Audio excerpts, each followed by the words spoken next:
And welcome to the Weekday Warriors of Wrestling for Sunday, July 11th, 2021. I'm Eric Clancy, joined by Patrick Kelly. We are talking a few things today, guys.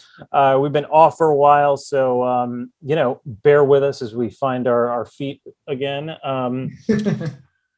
Actually, honestly, the reason beyond like travel commitments and stuff, like most of what we talk about is AEW, and that I think I watched one of those Friday shows. Those things were brutal.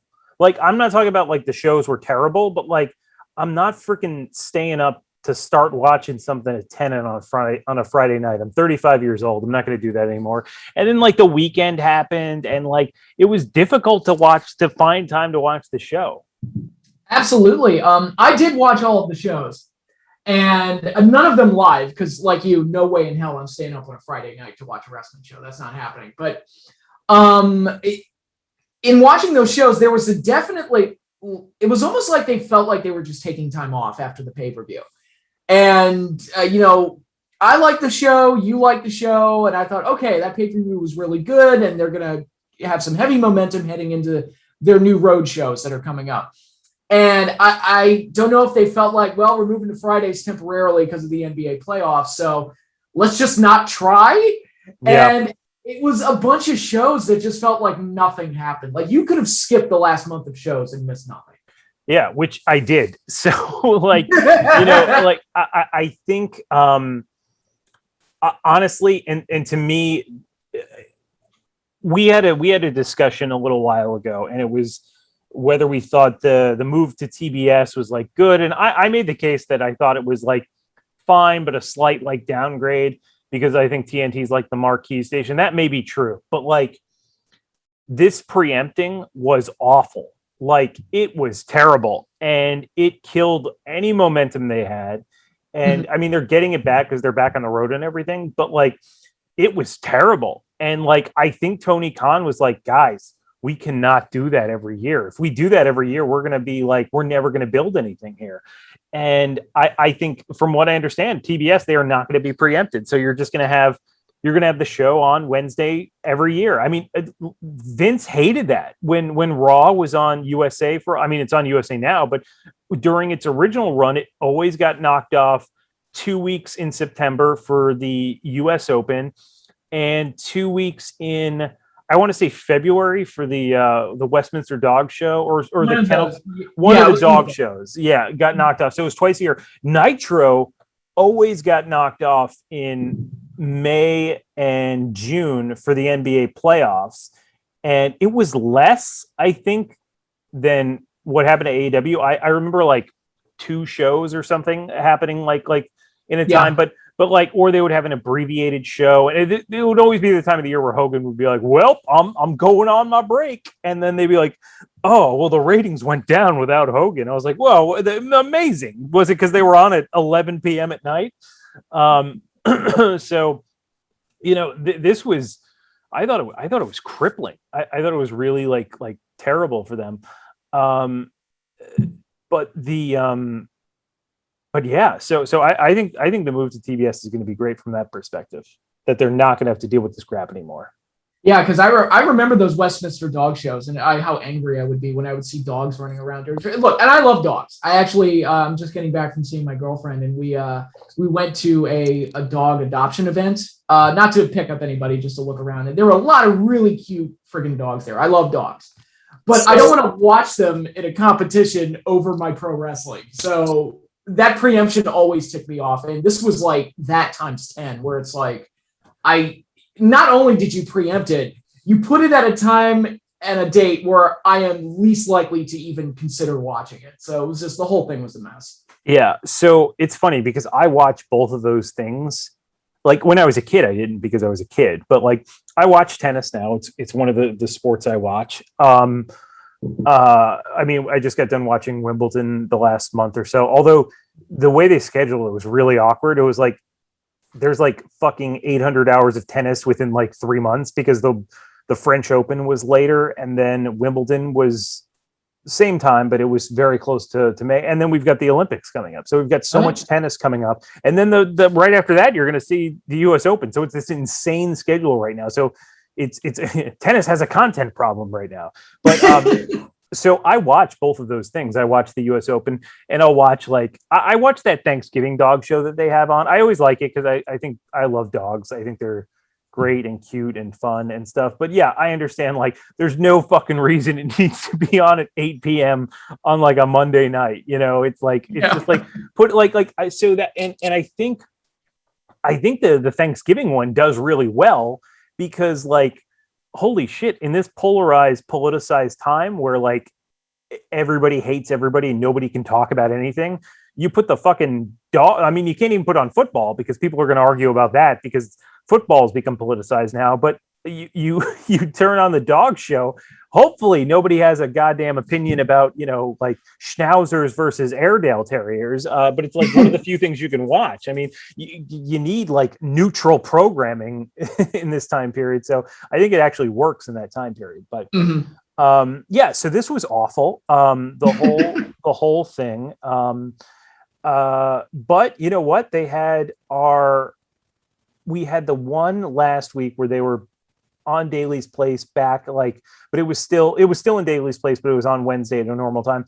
But then this week was the first week they were on the road. They were in Miami, and holy shit, did this feel like we've been really gearing up out of COVID wrestling, Patrick, where it was there was nobody there, and then they're there can be a few fans, and you're oh cool, there's 5 of them or something, and then you're okay, what's next? And then we got real crowds, but they were in Daly's Place, and now we're on the road and we got real crowds. I'm this feels like real wrestling. And they're reacting to stuff, and that's really what we've been missing because it's almost impossible to tell who's over, who's connecting with the people if there's no one there to see it. You just don't have that obvious, eye test there. Yeah. You need the crowd reaction to get if anything is even working. Yeah, so wrestling has we always talk about this, Bruce Pritchard will say this, Paul Heyman will say this, everybody says this. Pro wrestling has what people in other companies wish they have, and that's an instant focus group. I work in advertising. We spend lots of money and lots of time going into research groups and market research and listening to what people think and discerning insights and things like that. With wrestling, you can just listen when it happens, and it's really easy. I'm not saying doing wrestling is easy, but I'm saying it's kind of easy to tell who the crowd's into, and to kind of react to that is your job as a booker. But I think this show taught us a few things because it wasn't the same Jacksonville crowd. I know Miami's still in Florida, but they're decently far away. They're different cities, they're different demographics and populations. I think these were my takeaways. Cody is over. Jericho is over. Hangman is over. The Bucks are over as heels. Kenny's over as a heel. I thought that those were my takeaways. Those are the guys that are over. Yep, absolutely, without question. And I suspected that the Bucks and Omega and Cody and Jericho were all over, but it's nice to have them in front of a crowd to actually confirm that. Yeah, I mean, it watching that show, Andrade. I thought Andrade came off as a big deal from the reaction. Yeah, because you don't, to a point, this whole business is a giant feedback loop, and it's nobody's actually fighting, so it's who you perceive as important, but who you perceive as important is based on who wins the fake fight. So it's this endless, kind of strange philosophy that's happening there. But you would be remiss if you thought after the last year that oh, you know what, maybe Jericho's lost some of his luster, and I've probably accused him of that. He's not in super great shape, but holy shit, the crowd still thinks he's a big deal. And Hangman, he's a guy who I suspected, because before crowds went away, he was a guy who was really over. But you don't know. You don't know if maybe, is the audience going to be more into Kenny than him? And then the crowds come back, and he's way more over than when they left. And it's okay, so all this storytelling has done what they wanted to do. They've made a sympathetic babyface, which the last time Vince did that was, I don't know, Kofi Kingston, 2 or 3 years ago. So cool, so it was interesting to see all these takeaways. And Patrick, I think you really hit the nail on the head when you said it was almost for those June shows, they were just let's phone it in. And the last show and really this show, they're like, let's kick it into overdrive here. We're going to have Andrade wrestle. We're going to have Malakai Black debut. Yeah, that was huge. We're going to have title matches. We're going to kick in the Hangman Kenny Omega storyline into gear. We're going to have Team Taz kind of break up. They did a lot of stuff here. That really was like, okay, we're back now. We're going to do things in front of crowds, because that is like you said, it's a feedback loop. It's like, oh, you think the person's important is the guy who wins, or the guy who wins is who you think is important. Endlessly on. So you need these crowds and these audiences to make stars. So if you want Hangman to beat Kenny Omega, and I don't know, maybe he doesn't. Maybe they string it out and they have like a Independence Day, I want another shot at it situation. But if you want him to do that, you want him to do it in front of a packed, sold out house, because that's, you can play that footage over and over again. You can, make him seem like a big deal. So I thought this was I thought it was a good show.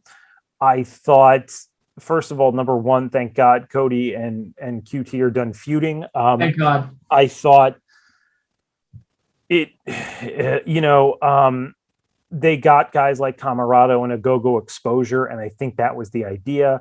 Are they like superstars at the end of the day? Right now, no, but it kind of got them on their foot in the door. Yeah, it got their foot in the door. So like now Cody can go against a guy that like we legitimately believe could beat him, which really since Brody, I don't think Cody, I mean, I know Darby beat him, but really since Brody has Cody gone against a guy where you're like, oh, there's an opportunity that this other guy could win. And speaking of that, we had talked about one of the last times we were on the air, where people were complaining online about Cody, like he beat a go-go, and it's like, oh, Cody's the new Triple H and all this stuff. He always goes over when he shouldn't. I heard some of that creep up here where he went over QT, and it's like, can anybody please explain to me the appeal of QT Marshall, which has really been the whole thing hampering this entire storyline, where it's like, yes, it got a go-go and Camarado, their foot in the door, like we talked about, but him as the head of this group, it's like he is just so remarkable in how unremarkable he is, that him in this role is just never worked for me. And if he had gone over in this match, I would have thrown my hands up and just gone, what in the hell are they thinking? No, and they've established Cody as like one of the top guys in the company who can beat most anyone else. And like I think if QT kind of fades into the background or is just a manager, it's fine. I mean, I know he does a lot of training and stuff, but like maybe that was his like swan song, and he wanted like a feud or something, and I think that's fine. Like he got the shit kicked out of him by Cody. Like it's okay, fine. But yeah, I mean, I'm not sure what people expect to happen. Who do you like when people say that? And it's a common criticism. And I'm like, number one, who do you want to beat him? Do you want like everybody beat him? I can understand a go-go, but like, do you want QT Marshall to beat him? Do you want like, do you want Scorpio Sky to beat him? Do you like other guys he's wrestled? Like he's put over guys that they're going to build the company around, like MJF and Darby Allin. Hell, he put over Scorpio Sky. I mean, it was a multi-man match, but he still didn't beat him. He put over Brody Lee. Like he puts over guys. Like he doesn't do it all the time, but that's what makes it different from 2005 Ric Flair, where he would lose to everybody. And then you'd be like, well, how come nobody's becoming a big deal by beating Ric Flair? Well, everybody beats him. Exactly. And that's it's that weird thing where it's like you've got to protect the top stars to a certain degree. Like Triple H going over most guys in 2002 makes sense. Him, not being willing to put over Rob Van Dam when Rob Van Dam was one of the most over guys in the company, maybe a mistake. Yeah, I mean, like there's a difference between being upset when John Cena beats everybody, which he did forever, and being upset with Cody like winning matches against like Eddie Kingston, who I like Eddie Kingston, but like I don't know, you probably shouldn't go over Cody in his first match, or like Warhorse. Absolutely. Like, and this is like humans have a desire to make things linear and to make things like into a apples to apples comparison. This is not an apples to apples comparison. Cody and Triple H has literally been on top for 22 years at this point. He's been a main eventer for 22 years. He's at a position now where he's above the world title. That's how big he is. Yeah, and you can make the case that Cody's been a main eventer since like, I don't know, 2017, 2018.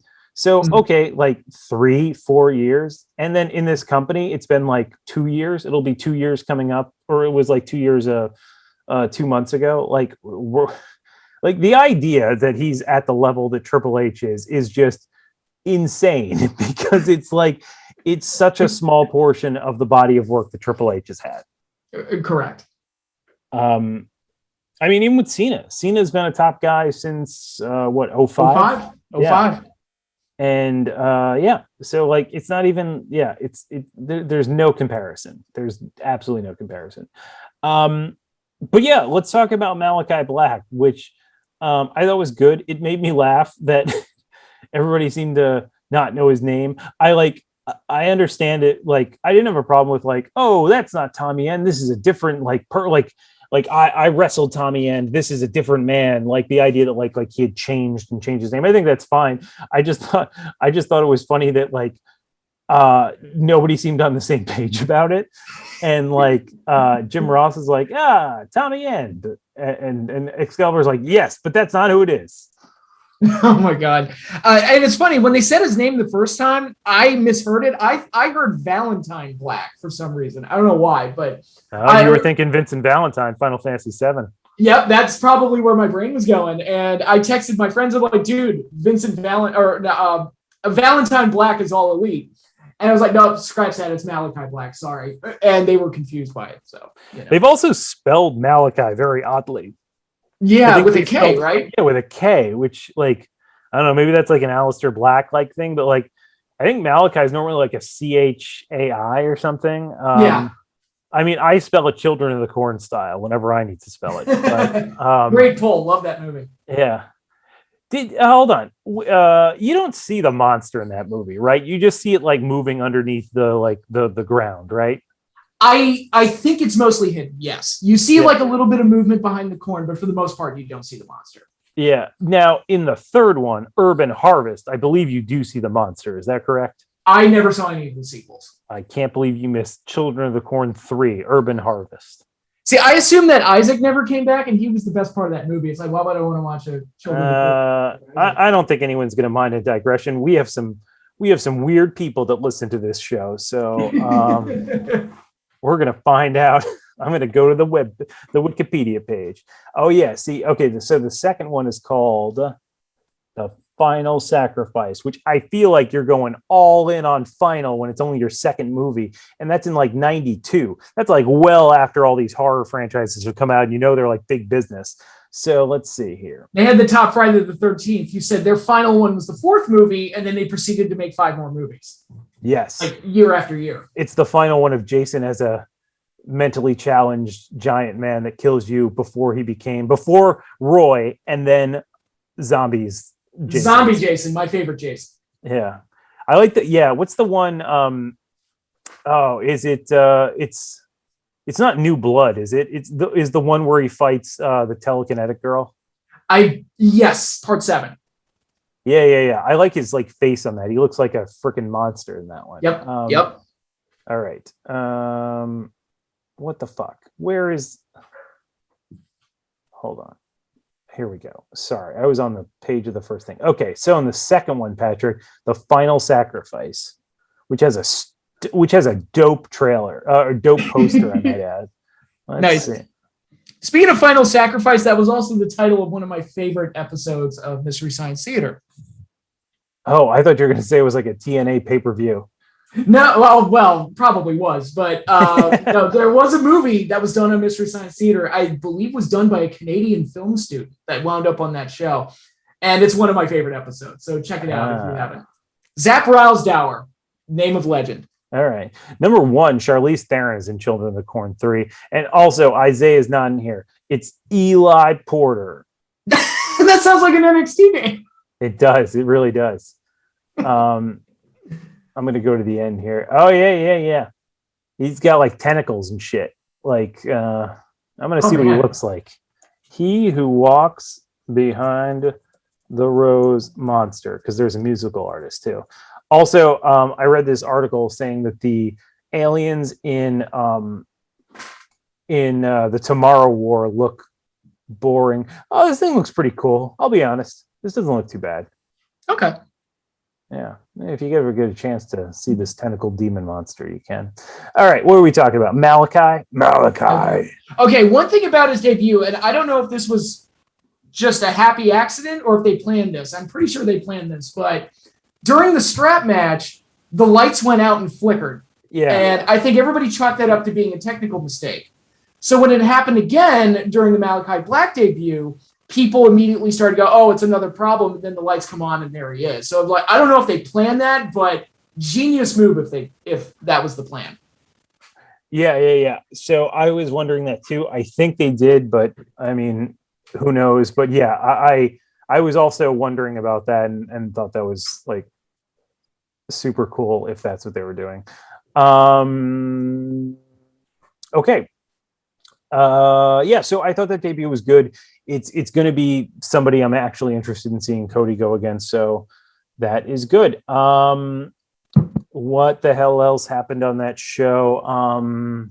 Well, we got the first confrontation between Omega and Hangman, the first face-to-face confrontation, and people seem to respond to it well. And we've got the Dark Order involved, as we all originally thought a few months ago. And it's like, all right, you do Dark Order versus the Elite.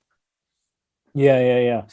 And so the crowd was super into Hangman. It was a little sloppy, I thought, the beatdown and everything, but I thought like everybody seemed to like it a lot, and the crowd was fire. So it's like it's things you would not have been able to get away with during COVID. You can now get away with because there's a rabid audience being like, "Oh hell yeah!" Oh yeah, for sure. In fact, I will be at both. I've had tickets to the Newark show on in September for nice. Dynamite. I've had that since it was originally supposed to be Blood and Guts in March 2020. And then, the stuff happened. And I'm planning this week, I think it's this week, on like Thursday or Friday, of getting the show in Queens, the show in Arthur Ashe Stadium. Sweet. Awesome, so man. Hopefully I'll be doing 2 Dynamites in a row live. That would be awesome. Yeah. I'll give you the inside scoop, Pat. All right. We can, if that happens, man, come on the show and we'll do some live responses and reactions to it. That'd be awesome. Yeah. We can do it. We can do a Q&A. All right. Okay. So yeah, I'm trying to think. That was the most notable stuff to happen on the show. Well, there was also the MJF Chris Jericho segment, which I thought came off well. My biggest problem, and this was a problem that's persisted, for the last month since the pay-per-view. I felt like Stadium Stampede should have been the end of the Pinnacle Inner Circle thing, and it's still going. And I'm like, but why though? Like, I feel like the story's been told. I don't know why. So yeah. And a lot of people have said this to me, and I think they just did it backwards. Personally, yeah, I thought they should have done the one-on-one matches first at different pay-per-views, and then end with Blood and Guts. But they basically started with Blood and Guts, and then they went to Stadium Stampede, and now they're like continuing. So like, I mean, if we're gonna have these final matches, like So I hear what you're saying, and I've heard from other people. I personally don't mind the feuds continuing. I don't think they're that like stale to me, but I understand how people would maybe want to see the Inner Circle do something new, and maybe want to see like MJF and the Pinnacle do something new. But I'm personally okay with it. And I don't mind seeing those matches. I just wish we had gotten them before Blood and Guts and the Stadium Stampede match. I did see that perhaps we're at a critical mass of Jim Cornette fandom, because the freaking dude that hopped the fence that went into the ring was like a Cornette guy apparently, and he was like, really? I hadn't heard that. Yeah, and he's like, oh, I did this for people who appreciate real wrestling. And I was like, holy shit, man, this is he's got some fucking rabid psychopaths at the chomping at the bit. Yeah, that's my take on Jim Cornette. He's fun to listen to because he rants and raves, but him being able to cultivate the dedication from his fans that he's been able to cultivate is kind of surprising to me, because it's like it's like being religiously devoted to your uncle almost. He's Yeah. just a guy that rants and raves. It's like, just enjoy and listen and get the popcorn. That's the extent of so that's the thing. A lot of people can't do that. They can't separate that stuff. They like buy into the persona and they go all in on it. Like, and I get, because you know what? There's a lot of shit that he's right about. Like, but there's also the fact that he can't fucking get out of his own way. And like, I mean, yeah, it's not the same. It's not the same as it was, and it's never going to be. And he also conveniently forgets all the garbage that happened that we gloss over, because like it's like listening to a classic rock station, right? You go back, you're like, oh, music was so good back then. Listen to this. We got Electric Light Orchestra and the Beatles and Led Zeppelin and Black Sabbath all in this thing. I'm like, yeah, you're hearing the fucking best shit that made it through, and you've listened to on this station for X amount of years, longer than like when they were like popular, like, you know, like popular amongst like the youth. And it's like, you're not hearing the garbage, you know, you're not listening to on top 40 when it was out, hearing all the other shit that didn't make it. You're just remembering, oh, I remember Ric Flair and Ricky Steamboat, and like, okay, yeah, cool. But there was like a bunch of garbage that happened around the same time that maybe you don't think about as much. So like, yes, is there like bad stuff that happens today? Yes, but there's always bad stuff in wrestling. There will always be bad stuff in wrestling. You can go back to the 50s. There was ridiculous fucking shit that happened then too. Wrestling bears? That was the thing that happened. And I think people forget it. I think people remember like the good stuff. Like shit, I'm you know, that happens to me too, because I was watching like Attitude Era stuff, and I was like, you know, some of this shit is filler. Like some of this undercard stuff is bad. Like, you know, when I was watching, I was like, some of this isn't as good as I remember it. Some of it is. Like there's some stuff that's like really good, and like a lot of the Steve Austin stuff is still really good. You know, like, but you've got this thing in your head, and during a time in your life where you're more impressionable, and you're like, oh yeah. And he just like, I don't know, he doesn't have that perspective to it. He's just like, if you did this, it'd be perfect. Like it really wouldn't be. Like, you know, like there is, regardless, do I love like the dive onto 70 people spot, or like that there's too many like finishers and near falls? Like, no, I don't love it. But there's lots of people that really like that. And there's lots of people that pack the indie scene for years in the past, like 5 years, that love that shit. So at a certain point, there is an audience for it. And like, you have to acknowledge that that's a thing, and it's something people like about it. So like, is it for everybody? No. Is it like the best? I don't know. I don't know how you judge something like that. It's entirely personal opinion. And like, I mean, I'd say the sport's healthier than it has been in the last like 20 years. So like, we're better off having AEW than not.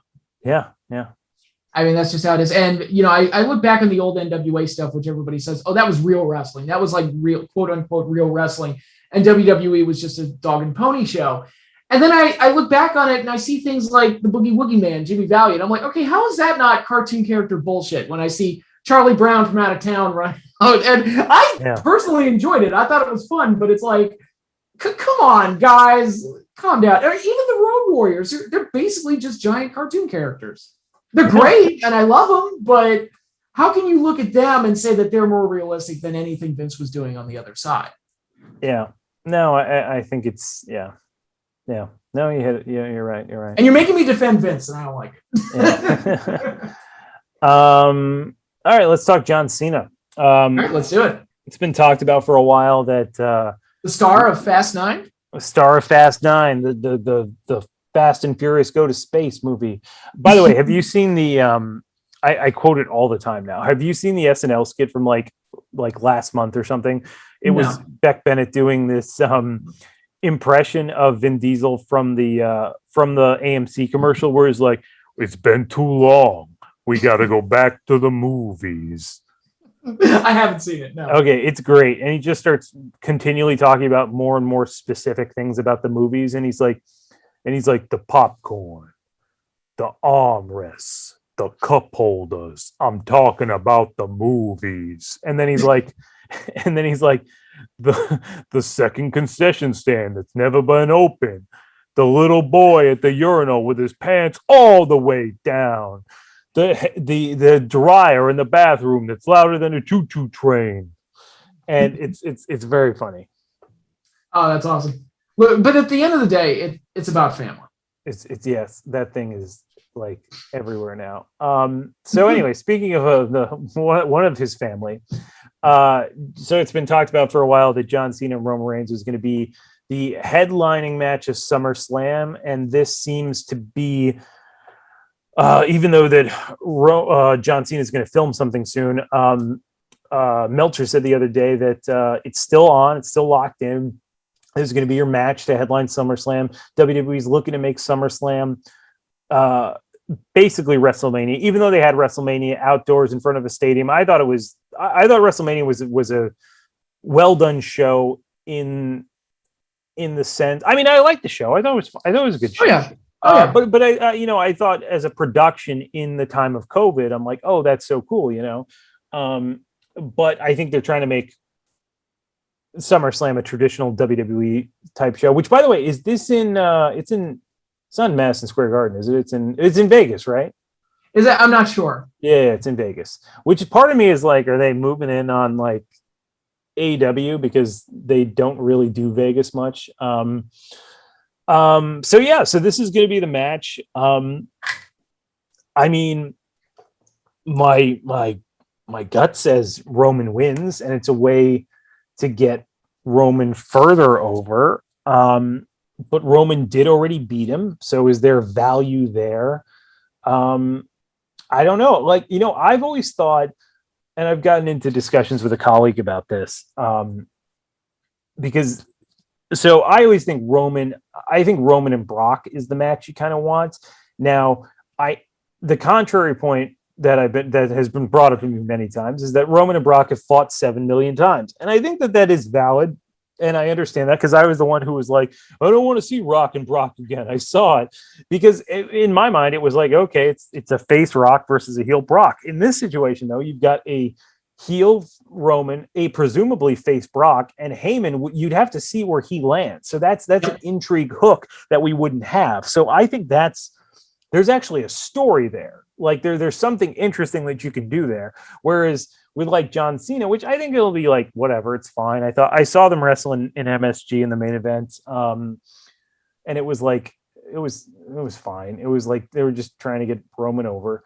But like, it is what it is. You kind of know what you're going to get. I don't know, maybe it'll be good. Who knows? But I don't know. I've always thought Brock and Roman is the main match, but I don't know. I don't even know if they have planned till WrestleMania at this point. Part of me thinks, would it be like Roman and Rock? But I mean, there's been all these comeback plans for Rock for years, but he's not going to wrestle. I don't think he has the insurance coverage for it.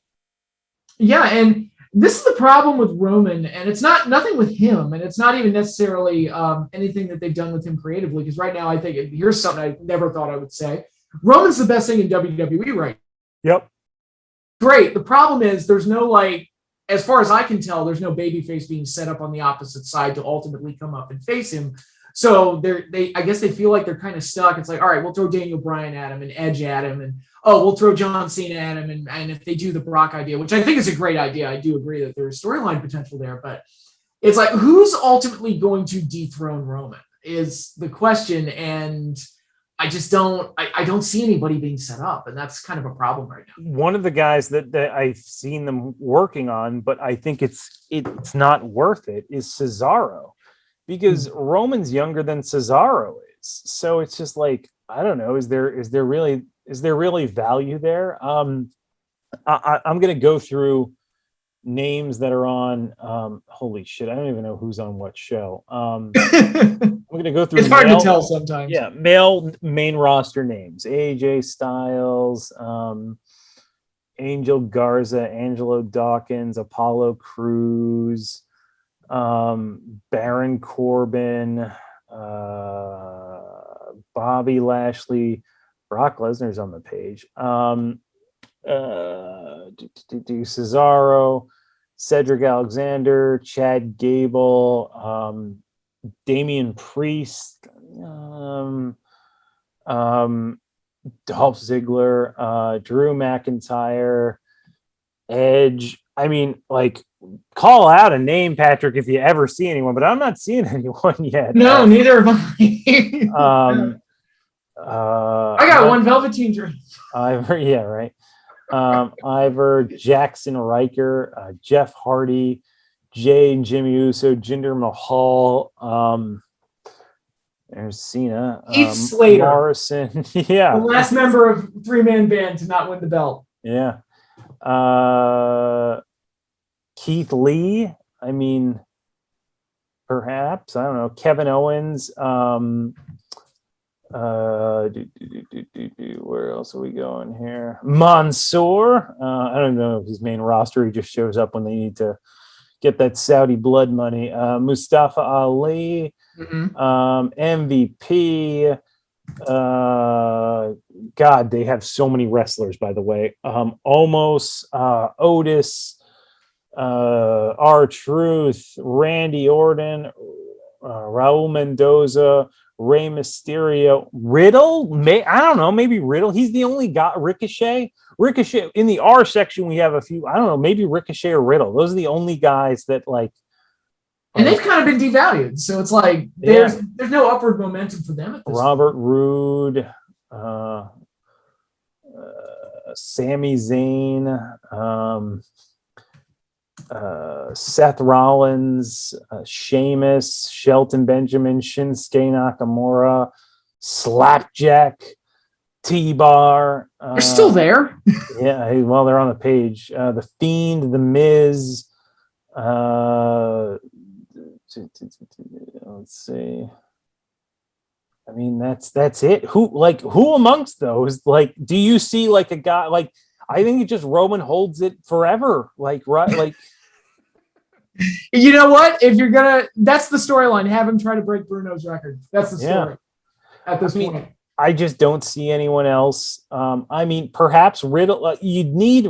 So the only guys that with the potential to do it I would think like Riddle or Ricochet, but you need to rehab them to the point where they're believable, and that would take a lot of work. I mean, like, you know, McIntyre is already at that level, you know, like everybody else, like, I don't know, maybe Damian Priest, he's a little old, I would say, like maybe do Roman and Lashley title for title, but even then that would like Roman. But then you just have Roman go over. Like, what would you know? Like, I don't know. Like, yeah, and that's the thing. Like, with all this like great developmental that they have, boy, they don't have any can't miss coming up stars, you know? Yeah. So I guess Adam Cole, maybe. Yeah, I mean, I don't see Vince like going for that, and I mean, maybe I don't know. Yeah. I mean, like, so a guy where I don't think. So it's interesting that Cena's coming back, because a guy that I always thought that they would be all over, and I mean, they've signed him, they put him on the show. He's actually performed at WrestleMania before. But a guy that I thought they were always going to like salivate over was Austin Theory, because he's extremely young. He has a bodybuilding background. Like, he's a good size. He can talk. Like, he's basically like their type of guy. He reminds me a lot of Cena, actually. Yeah.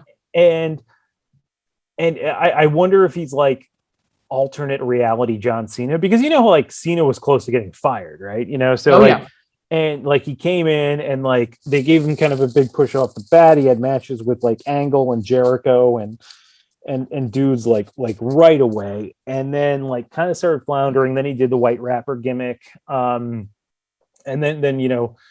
Then he got over, and then like Vince is like, oh, this guy will do literally anything, and he's not on drugs, and like he'll just, you know, whatever, and he fell in love with him. So I wonder if Austin Theory is just the guy that like Vince hasn't like he just like, you know, because Vince was like, I don't see anything of that guy. So I wonder if that's the situation right now, because I think there's like he looks at him in a different light, and he's like, oh, there you go. Yeah. Yeah, I remember seeing Austin Theory a couple of times. Things like that guy's got a great look. There might be something there, and promoted him all that much. Yeah, you know, I've never like I don't think I've seen a match where I'm just like, oh, that guy's great or anything like that. I'm just like purely going on look. Yeah.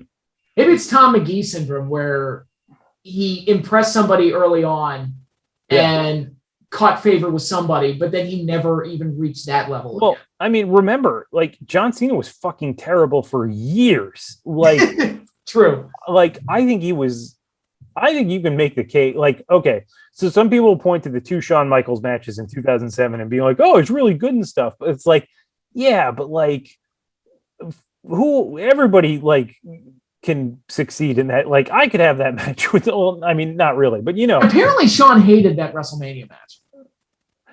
Oh, really? I've heard that. Yeah. Apparently he got pissed off that Cena didn't sell a leg injury properly, and it just soured Shawn on the match. I've heard that. I don't know if it's true. Yeah. I mean, I remember thinking it was really good, but it probably could have been better. Interesting.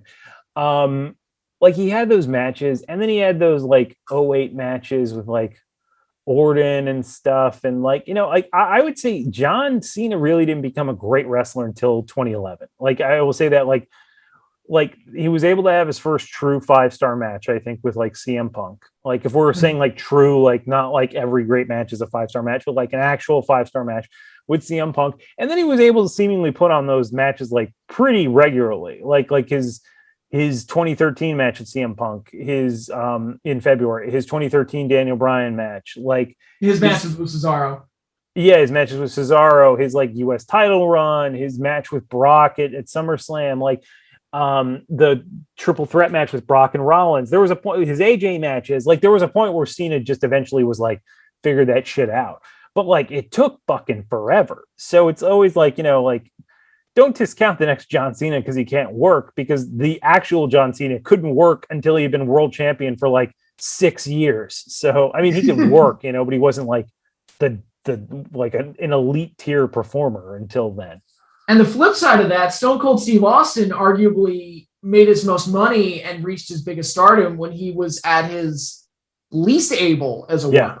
Yeah. Like you look at Stunning Steve Austin mid-90s, he looks like one of the best wrestlers in any company. Yes. And then after the neck injury, it was obvious that he had to play it a lot more safe and just kind of reduced himself to being a basic brawler, but that's what people wanted. So yeah. So that listen, was it. I really like Steve Austin as a performer. There's a fucking hot take going around that people are like, you know what?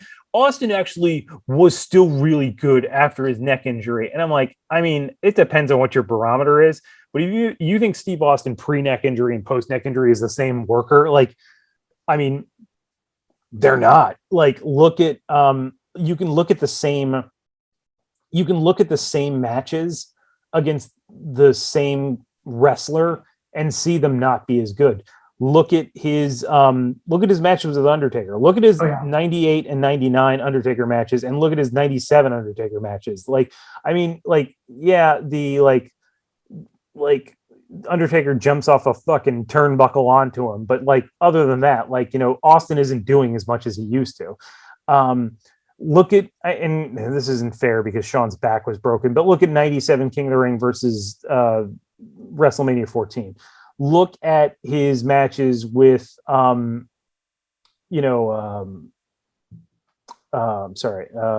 Hart, and I guess he didn't have it. Okay, so you can't exactly do that. But the point is, I'm just like, look at his matches before the neck injury. Not even how good the matches are, but look at how Austin moves and is and stuff. And like, look at it later and be like, real? Like, do you think this is comparable? Because I don't.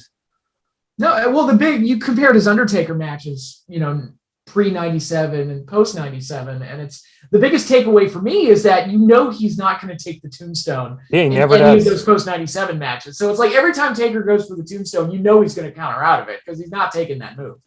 And he just took like those bad choke slams because I'm sure he was like, let me down easy, which like I understand, but like they look shitty.